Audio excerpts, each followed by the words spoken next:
অষ্টম শ্রেণীর ছাত্রীবোনেরা সবাইকে আমি প্রাণ ঢালা শুভেচ্ছা জানাই। আমার অনলাইন ক্লাসে স্বাগতম জানাই। আশা করি মেয়েরা সবাই ভালো আছো। হয়তো অবাক হচ্ছে আমাকে দেখে, তিনজন বিজ্ঞান টিচার থাকতেও আমি কেন ক্লাস নিতে আসলাম। অনেকদিন যাবত তোমাদের সাথে আমার সাক্ষাৎ নেই, ভালো লাগছে না। যদিও বা তোমাদের আমি দেখতে পাচ্ছি না, কিন্তু তোমরা আমাকে দেখতে পাচ্ছ। এই জন্য কিছুক্ষণ একটু ক্লাস নেওয়ার জন্য ইচ্ছা প্রকাশ করলাম আর শুরু করলাম। তবে আমার বিষয়টা হবে উদ্ভিদের বংশবৃদ্ধি। মেয়েরা বংশবৃদ্ধি বলতে বোঝাই যায় বংশ, তোমাদের গ্র্যান্ডফাদার থেকে বাবা আসছে, বাবা থেকে তুমি আসছো, তোমার থেকে তোমার সন্তান আসবে, এভাবে একটা ধারাবাহিকতা বজায় থাকবে। উদ্ভিদের বেলায়ও আম গাছ থেকে আমি হবে, জাম গাছ থেকে জাম হবে, এইভাবে তারা বংশবৃদ্ধি করবে। আর সবাই চায় মৃত্যুর পূর্বে তার বংশ বৃদ্ধি করা যায়, তো বংশটা পৃথিবীতে রেখে যেতে। তাহলে এই বংশবৃদ্ধির জন্য যে শব্দটা আমাদের সবচেয়ে অতপ্রতভাবে জড়িত, সেই শব্দটা হলো জনন বা প্রজনন। বংশবৃদ্ধি ছাড়া জনন বা প্রজনন সম্ভব নয়। আমরা চারিদিকে তাকিয়ে দেখি, উদ্ভিদ, গাছপালা, সবুজ প্রাণীতে ভরা প্রকৃতি, সব কিছুর মূলে রয়েছে প্রজনন বা জনন। প্রজনন যদি না হয়, বংশবৃদ্ধি হবে না। তাহলে প্রজননের মধ্য দিয়ে বংশবৃদ্ধি হয়। পৃথিবী ভরে আছে, জীব জগৎ ভরে আছে। বংশবৃদ্ধি যদি না থাকতো, প্রজনন প্রক্রিয়া যদি না থাকতো, পৃথিবী শূন্য হয়ে যেত। উদ্ভিদ যদি না থাকতো, তার পরবর্তী বংশধর যদি না হতো, তাহলে আমরা বায়ু পেতাম না, কোনো প্রাণী বেঁচে থাকতো না। এভাবে পৃথিবী শূন্য হয়ে যেত। তাহলে জীবনের জন্য খুবই গুরুত্বপূর্ণ হলো প্রজনন বা জনন।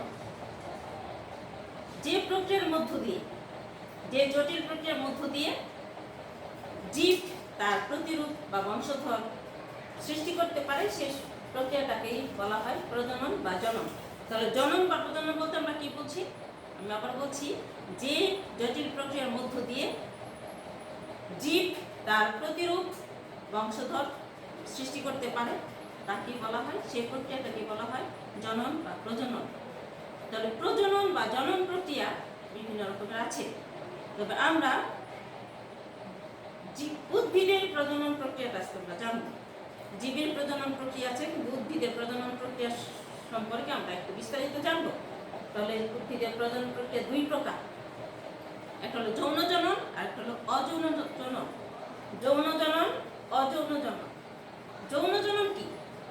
যেখানে দুটা ভিন্ন ধর্মী জননকোষ অংশগ্রহণ করে, সৃষ্টির কাজে দুটা ভিন্ন ধর্মী জননকোষ অংশগ্রহণ করে, সেই প্রজননটা হলো যৌন জনন বা সেই জননটা হলো যৌন জনন। যেমন উদ্ভিদের বেলায় পুংরেণু, স্ত্রীরেণু বা পুংরেণু, ডিম্বাণু, দুইটার মধ্যে মিলন ঘটে, নতুন উদ্ভিদের সৃষ্টি হয়, বীজ, তারপর নতুন উদ্ভিদের সৃষ্টি হয়। প্রাণীর বেলায় শুক্রাণু, ডিম্বাণু, দুইটা ভিন্ন ধর্মী। শুক্রাণু হলো পুরুষদের কাছ থেকে আসে, আর ডিম্বাণুটা মেয়েদের কাছ থেকে আসে। তো দুইটা মিলে, দুইটা জননকোষ মিলে নতুন আরেকটা জীবের সৃষ্টি করে। তাহলে সেটা হলো জনন, যৌন জনন। আর অযৌন জনন, যেখানে দুটা ভিন্ন ধর্মী জননকোষের মিলন ছাড়াই যে জনন প্রক্রিয়া ঘটে, তাকে বলা হয় অযৌন জনন। তাহলে অযৌন জনন কাকে বলছি? দুইটি ভিন্ন ধর্মী জননকোষের মিলন ছাড়াই যে প্রজনন প্রক্রিয়া ঘটে, তাকে বলা হয় অযৌন জনন। তাহলে অযৌন জনন আবার অনেক প্রকারের। তো উদ্ভিদের বেলায় অযৌন জনন দুই প্রকার। অযৌন জনন আমরা দেখতে পাচ্ছি দুই প্রকার, প্রাকৃতিক এবং কৃত্রিম। প্রথমত জনন বা প্রজনন দুই প্রকার, যৌন জনন, অযৌন জনন। যৌন জনন, অযৌন জনন। তারপর অযৌন জনন দুই প্রকার, প্রাকৃতিক এবং কৃত্রিম ভাবে ঘটে, দুই ভাবে ঘটে। অযৌন জনন দুই ভাবে ঘটে, প্রাকৃতিক ভাবে ঘটে আর কৃত্রিম ভাবে ঘটে। কৃত্রিম ভাবে যেটা ঘটে একেবারে সহজ, আমরা জানি। যদি আমরা একটা গাছের ডাল কেটে নিয়ে লাগিয়ে রাখি, তাহলে সেখান থেকে নতুন গাছ হয়, সেটা হলো কৃত্রিম জনন। তারপর যেটা প্রাকৃতিক, সেটা প্রাকৃতিক ভাবেই ঘটে। অযৌন জনন প্রথমত দুই প্রকার, একটা হলো স্পোরের মাধ্যমে আর একটা হলো অঙ্গজননের মাধ্যমে। স্পোরের মাধ্যমে, অঙ্গজননের মাধ্যমে আমি লিখি নাই সেটা, কিন্তু যেহেতু যেহেতু আমরা পরবর্তীগুলো একটু বিস্তারিত লিখলাম, এই জন্য এটা লিখি নাই। স্পোরের মাধ্যমে যেটা একেবারে নিম্ন শ্রেণীর উদ্ভিদে হয়, তবে কিছু কিছু উদ্ভিদে হয় যেগুলো আমরা দেখতে পাই। এই গাছটা তোমরা সবাই চিনো, গ্রামের ভাষায় আমরা ঢেকি শাক বলি, বইয়ের ভাষায় ফার্ন উদ্ভিদ। এই উদ্ভিদ তার বংশবৃদ্ধি করে, তার প্রক্রিয়া আছে। যদি খেয়াল করো গাছগুলো, গাছের গোড়া থেকে শল্কপত্র বের হয়, সেটা থেকে নতুন উদ্ভিদ হয়। কিন্তু কোনো কোনো গাছে, কোনো কোনো ফার্ন উদ্ভিদে দেখা যায় এরকম এই ধরনের ব্রাউন রঙের বা খয়েরি রঙের কিছু ছোট ছোট কি বলে গুটির মতো দেখা যায়। এগুলো হলো স্পোর। আমাদের পুকুর পাড়ে এই গাছ অনেক আছে, অনেকগুলো গাছ, আমি অনেকগুলো উদ্ভিদ খুঁজে তারপর একটা পেয়েছি, শুধু পাতা, একটা গাছে এইরকম পাতা পেয়েছি।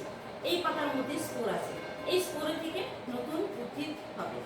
খুব কম উদ্ভিদে এই প্রক্রিয়াটা ব্যবহৃত হয় স্পোরের মাধ্যমে। আর বেশিরভাগ উদ্ভিদ অঙ্গজননের মাধ্যমে তার বংশবৃদ্ধি করে থাকে, অঙ্গজননের মাধ্যমে বংশবৃদ্ধি করে থাকে। অঙ্গজনন দুই প্রকার, প্রাকৃতিক এবং কৃত্রিম। অঙ্গজনন দুই প্রকার ঘটে, প্রাকৃতিকভাবে এবং কৃত্রিমভাবে। কৃত্রিমভাবে যেটা মানুষের মাধ্যমে হয় বা কোনো প্রাণীর মাধ্যমে হয়। আমি বললাম, আমি যদি গোলাপ গাছের বা জবা গাছের ডাল কেটে নিয়ে লাগিয়ে রাখি, নতুন একটা উদ্ভিদ হবে, নতুন একটা গাছ হবে, সেটা হলো শাখা কলম, সেটাকে বলা হয় শাখা কলম। আর কিছু কিছু হয়, তোমরা আমি জানি না জানো কিনা, কলম সময় অভিজ্ঞতা আছে। মনে করি যদি আমরা একটা কিছু, এটা আমরা মনে করি একটা গাছের বাকল, একটা গাছের একটা ডাল, এটা একটা গাছের ডাল ধরি, তাহলে এটার মধ্যে বাকল আছে। তাহলে এই উপরে যে কাগজটা যদি গাছের বাকল হয়, কিভাবে কলম দেয়? যদি এটা বাকল হয়, তাহলে এই বাকলটা যদি আমরা উঠাই, কেটে এখান দিয়ে যদি আমরা ছুরি দিয়ে কেটে বাকলটা তুলে ফেলি, তাহলে এটা খালি হবে জায়গাটা। তাহলে ওখানে যদি আমরা মাটি আর গোবর একসাথে ময়ান দিয়ে আমরা এখানে লাগিয়ে দিয়ে পলিথিন দিয়ে বেঁধে দিই আর পানি দিই, তাহলে সেখান থেকে কিছুদিন পরে দেখা যাবে শিকড় বের হচ্ছে। শিকড় বের হলে, যদি এখান দিয়ে শিকড় বের হয়, আমি অংশটা কেটে নিয়ে আলাদা জায়গায় লাগিয়ে দিলে সেটা থেকে নতুন উদ্ভিদ হবে। বিশেষভাবে মিষ্টি আম, তারপর পছন্দ মতো কোনো ফল থাকলে সেগুলো ডাল কেটে নিয়ে এভাবে কলম করে আমরা নতুন জায়গায় লাগিয়ে দিই। শুধু ফল গাছ না, যে কোনো গাছ, ফুলের গাছ, ফল গাছ, যে কোনো গাছ, পছন্দ মতো গাছ থাকলে সেটা আমরা লাগিয়ে দিই, আমরা সেটাকে নতুন গাছ হয়, তাহলে সেটাও কলম। তাহলে ওটা হলো কৃত্রিম, আমরা করেছি, সেটা হলো কৃত্রিমভাবে এই জননটা হয়েছে, বংশবৃদ্ধিটা হয়েছে। আর প্রাকৃতিকভাবে অনেকভাবে হয়। আমরা এখন প্রাকৃতিকটা দেখব। প্রাকৃতিকভাবে যখন হয়, ওখানে মানুষের বা কোনো প্রাণীর কোনো হাত নেই। প্রথমভাবে দেখা যায় যে দেহের খণ্ডায়ন, কোনো উদ্ভিদ আছে যেগুলো দেহের অংশগুলো খণ্ড খণ্ড হয়ে যায়, তারপর সেখান থেকে নতুন উদ্ভিদ গজায়, সেটা হলো দেহের খণ্ডায়ন। মূলের মাধ্যমে দেহের খণ্ডায়ন স্পাইরোগাইরা, এগুলো নিচু শ্রেণীর, নিম্ন শ্রেণীর উদ্ভিদে হয়। স্পাইরোগাইরা, পানিতে স্পাইরোগাইরা খুব ক্ষুদ্র ক্ষুদ্র উদ্ভিদ আছে, সেগুলো দেহের খণ্ডায়নের মাধ্যমে হয়। এরপর মূলের মাধ্যমে বংশবৃদ্ধি করে। মিষ্টি আলু আমরা জানি মাটির নিচে যেগুলো থাকে সেগুলো মূল। আর মিষ্টি আলু যদি আমরা লাগিয়ে দিই অন্য জায়গায়, সেখান থেকে নতুন উদ্ভিদ হবে। মিষ্টি আলুর গাছের কাণ্ড যদি আমরা কেটে টুকরো টুকরো করে লাগিয়ে দিই, কৃষকরা লাগিয়ে দেয়, সেখান থেকে নতুন উদ্ভিদ হয়। এইভাবে এরা বংশবৃদ্ধি করে। আর পাতার মাধ্যমে পাথরকুচি পাতা সবাই তোমরা চিনো। আমার কম্পাউন্ড আগে অনেক ছিল, এখন নেই, আমি আনতে পারলাম না, সময় কম ছিল। পাথরকুচি পাতা হয়নি সম্পূর্ণরূপে পাথরকুচি পাতার মতো। এরপর আমি এখানে একটা অঙ্কন করলাম, এরকম খাস কাটা আছে। পাথরকুচি পাতা যদি আমরা মাটিতে ফেলে রাখি, প্রত্যেকটা খাস থেকে একটা করে উদ্ভিদ হবে, নতুন উদ্ভিদ।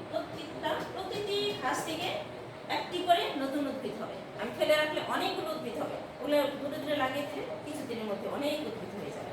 পাথরকুচি গাছ এভাবে তার বংশবৃদ্ধি করে। এরপর রূপান্তরিত কাণ্ড। কিছু কিছু কাণ্ড বিভিন্ন কারণে, বিশেষ করে বংশবৃদ্ধির কারণে, বংশবৃদ্ধির জন্য বা খাদ্য সঞ্চয়ের জন্য রূপান্তরিত হয়। সেই কাণ্ডগুলো থেকে আবার বংশবৃদ্ধি ঘটে, তারা ঘটায়। যেমন টিউবার, একটা পদ্ধতি হলো টিউবার। গোলালু, গোলালু, গোলালু এটা হলো কাণ্ড। যদিও মাটির নিচে থাকে, আমরা জানি কাণ্ড মাটির উপরে থাকে আর মূল মাটির নিচে থাকে, কিন্তু গোলালু মাটির নিচে যদিও থাকে, এটা হলো রূপান্তরিত কাণ্ড। সে তার খাদ্য সঞ্চয়ের জন্য এভাবে খাদ্য সঞ্চয় করে রেখেছে বলে সেটা যথেষ্ট বড় হয়েছে। আর এখানে দেখো ছোট ছোট গর্তের মতো আছে, এগুলো হলো শুল্কপত্র। এখান থেকে আমি কেটে লাগিয়ে দিই, আর এখান থেকে প্রত্যেকটা গর্ত থেকে একটা করে নতুন উদ্ভিদ হবে। তাহলে এটা রূপান্তরিত কাণ্ড।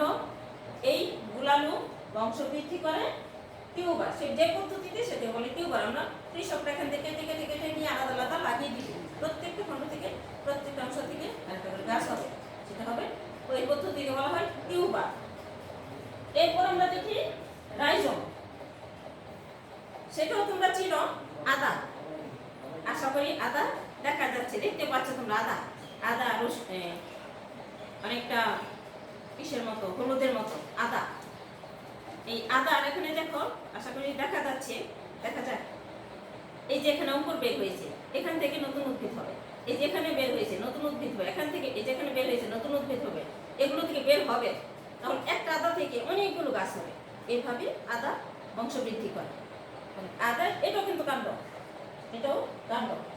এই কাণ্ডের রূপান্তরিত কাণ্ড, এই কাণ্ডের মধ্য দিয়ে আদা বংশবৃদ্ধি করে। এই পদ্ধতিকে বলা হয় রাইজোম। এরপর কন্দ, পেঁয়াজ, রসুন এগুলো হলো কন্দ, এগুলো বংশবৃদ্ধি করে। এখানে হয়েছিল, মরে গেছে, এই যেখানে দেখো এখানে যতগুলো খাস কাটা থাকবে প্রত্যেকটা খাস থেকে এই ধরনের অঙ্কুর বের হবে, নতুন উদ্ভিদ হবে। এইভাবে পেঁয়াজ বংশবৃদ্ধি করে।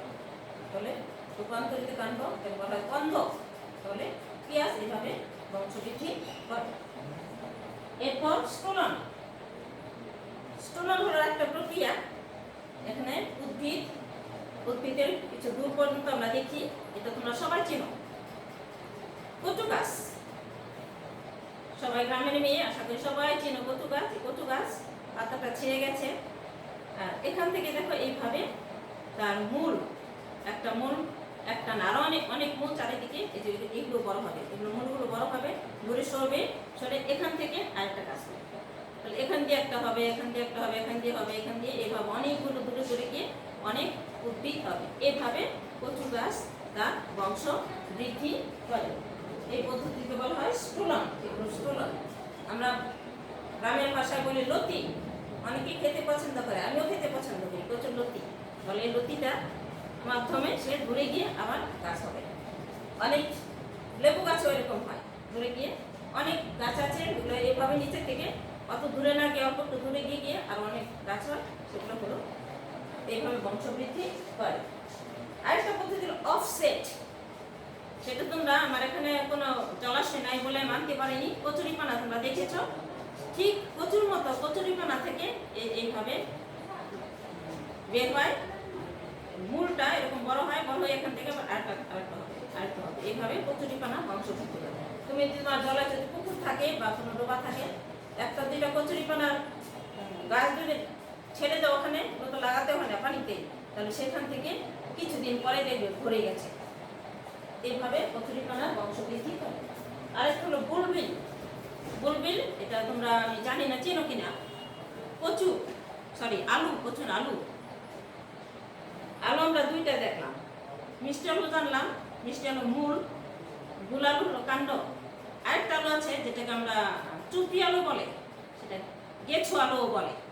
সেটা মাটিতে হয় না, মাটির নিচে হয় না। গুল আলু, মিষ্টি আলু মাটির নিচে হয়, কিন্তু এই আলুটা হয় মাটির উপরে।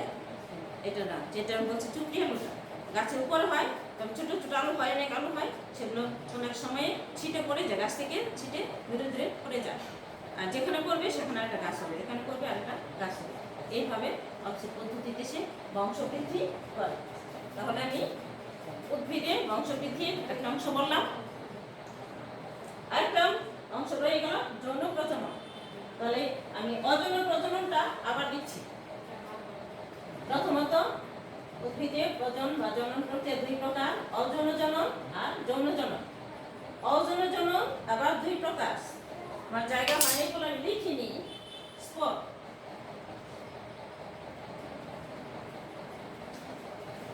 স্পোরের মাধ্যমে, আর আরেকটা হলো অঙ্গজ। অঙ্গজননের মাধ্যমে। এই অঙ্গজনন আবার দুই প্রকার। এবার বলছি অঙ্গজনন আবার দুই প্রকার, প্রাকৃতিক এবং কৃত্রিম। কৃত্রিম ভাবে দুই ভাবে আমরা মানুষ করে থাকি, কলম আর শাখা কলম। কলম আশা করি মনে আছে। প্রাকৃতিক ভাবে অনেক ভাবে হয়। দেহের খণ্ডায়নের মধ্য দিয়ে স্নায়ুগ্রাম, মূলের মাধ্যমে গোলালু মিষ্টি আলু, পাতার মাধ্যমে পাথরকুচি পাতা, আর রূপান্তরিত কাণ্ড আবার অনেকগুলো পদ্ধতিতে করতে পারে। গোলালু, রাইজম এ পদ্ধতিতে আদা, কন্দ হলো পেঁয়াজ, স্ট্রোলন কচু, অফসেট কচুরিপানা, বুলবিন চুক্রিয়ালু, এইভাবে বংশবৃদ্ধি করে থাকে। বংশবৃদ্ধি প্রত্যেকটা জীবের একটা সাধারণ বৈশিষ্ট্য। তোমরা যখন প্রথম চ্যাপ্টারে পড়েছো জীব ও জড়ের বৈশিষ্ট্য, সেখানে একটা বড় বৈশিষ্ট্য হলো বংশবৃদ্ধি। তাহলে আমাদের উদ্ভিদের বংশবৃদ্ধি আমরা দেখলাম। এই বংশবৃদ্ধির মধ্য দিয়ে পৃথিবী ভরে আছে, গাছপালা, জীবজন্তু সবকিছু ভরে আছে। বিশেষ করে এখন কোভিড-19 সময়তে বিভিন্ন জায়গায় প্রজননের সুবিধা হচ্ছে। উদ্ভিদ প্রাণী সবকিছু তাদের প্রজননের একটা সাধারণ সুযোগ সুবিধা পাচ্ছে। বিভিন্ন চিড়িয়াখানা বা কোনো পার্কে যাও, দেখবে সব কিছু সুন্দর হয়ে আছে। আর প্রকৃতিও অনেক সুন্দর, ধুলাবালি কম। যেহেতু লকডাউনের কারণে গাড়ি চলছে কম, ধুলাবালি কম, কলকারখানা কম চলছে, ধোঁয়া কম, তাহলে উদ্ভিদগুলো সুন্দরভাবে বেড়ে উঠছে। আমি তোমাদের বলেছিলাম তোমাদের পরিবারে, তোমাদের বাড়িতে সবাই যেন উদ্ভিদ গাছ লাগাও। আর এখন এমন একটা সময় চলছে, যে সময়টা উদ্ভিদের জন্য একটা খুব ভালো সময়। তো এই সময়টা লাগালেই উদ্ভিদ ভালো হবে। বাড়িতে তোমাদের যাদের বাড়িতে জায়গা আছে, যাদের ছাদে জায়গা আছে, তারা উদ্ভিদ লাগাও, গাছ লাগাও। তারা ফুল গাছ, সবজি বাগান, ফলের গাছ সবকিছু তোমরা লাগাও। আর আমাদের পোপ মহোদয়, তোমরা জানো আমাদের পরমপিতা পোপ মহোদয়ের নাম হলো পোপ ফ্রান্সিস। তিনি এই বর্ষটাকে বৃক্ষ রোপণ বৎসর হিসাবে ঘোষণা করেছেন। আমরা প্রকৃতিকে যেভাবে ক্ষতিগ্রস্ত করেছি, প্রকৃতিকে অনেক ক্ষতি করেছি, অনেক গাছপালা আমরা কেটে ফেলেছি বিভিন্ন কারণে, প্রকৃতি হাহাকার করছে এখন। তাহলে সেই প্রকৃতি উদ্ভিদের জন্য, বায়ুর জন্য হাহাকার করছে। তাহলে আমরা সেই প্রকৃতিকে আবার স্থিরতা দিব, প্রকৃতির মধ্যে প্রকৃতিকে সুন্দরভাবে গড়ে তোলার জন্য চেষ্টা করব। প্রত্যেক গাছ লাগাবো। প্রত্যেক ছাত্রীকে আমি বলছি তোমরা কমপক্ষে একটা করে গাছ লাগাবো তোমাদের বাড়িতে। তাহলে আমাদের প্রকৃতি সুন্দর হবে, পরিবেশ বিশুদ্ধ হবে। আশা করি সবাই ভালো মতো মনোযোগ দিয়েছ, পড়াশোনা করবে। আমি তোমাদের বলছি অষ্টম শ্রেণীর মেয়েরা, তোমাদের বোনেরাও আছে, ভাইয়েরাও আছে, সবাই মিলেমিশে গাছ লাগাও, পড়াশোনা করো ভালো মতো। আর তোমাদের পরীক্ষা হবে, পরীক্ষার জন্য প্রস্তুতি নাও। যদি আমরা প্রত্যেকের মোবাইলে মেসেজটা দিয়ে দিয়েছি, রুটিন অনুসারে তোমরা প্রশ্ন নিতে আসবে, পরীক্ষা বাড়িতে লিখবে, বিশ্বস্ততা রক্ষা করবে, আগে পড়াগুলো শিখবে, প্রশ্নের দিকে পড়াগুলো শিখে পরীক্ষা লিখবে এবং 15ই সেপ্টেম্বর তোমাদের পেপারগুলো জমা দিবে। তোমাদের বান্ধবীরা কেউ যদি মেসেজটা পেয়ে না থাকে, মোবাইলের নম্বর দিয়ে চেঞ্জ করে ফেলে, তোমরা বান্ধবীদের সংবাদটা পাঠিয়ে দেবে। সবাইকে আন্তরিক ধন্যবাদ। ভালো থাকো, সুস্থ থাকো, বাড়িতে থাকো। ধন্যবাদ।